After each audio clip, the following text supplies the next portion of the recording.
Kaya sa, sa mga kapgo, mga kaibigan namin sila nagsasundan ko lahat. Kasi sila yung nagbabantay sa simbahan. Mga kapgo din. Ito ang mayroon ko sa kamo. Siguro tayo, ano pa yun? Bata pa kayo. Malinaw din ba? Pwede na, sir.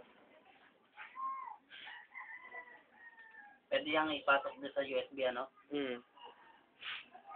Ilang hindi kaya yan pag pinasok sa USB. Iwan ko, sir. Huwag lang mapasokan ng virus, ano?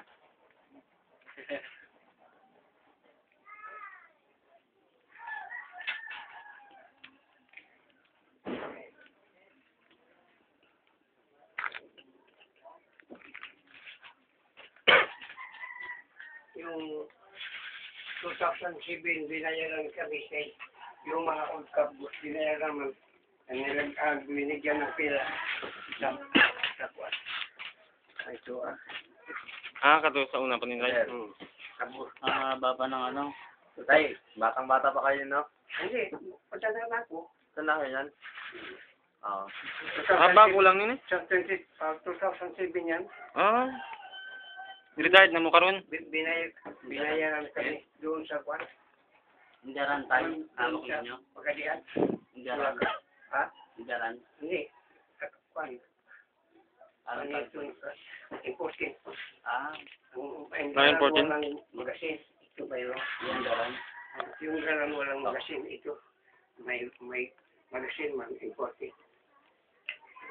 Mga uso po ngayon, M16 eh. Oo.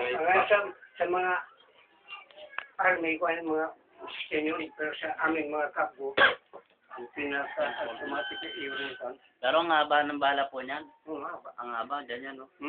Yeah. Automatic siya? Automatic. Kung gusto mo automatic, pwede. Adjust. Meron din kasi kami tayo, kakalala nag-aayos ng mga baril. Ang daming baril nakahilala. Kasi nawakan lang namin. Doon, sa Kalamantig. Pero yung hindi na siya yung pumuputok.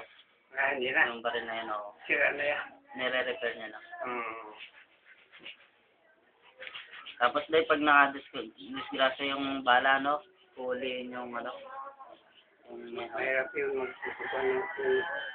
maglaro ng parilas.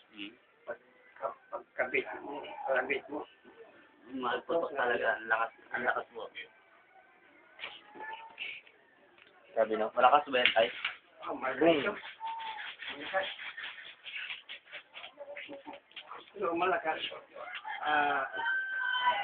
Garang kayo single man. Single siya ka.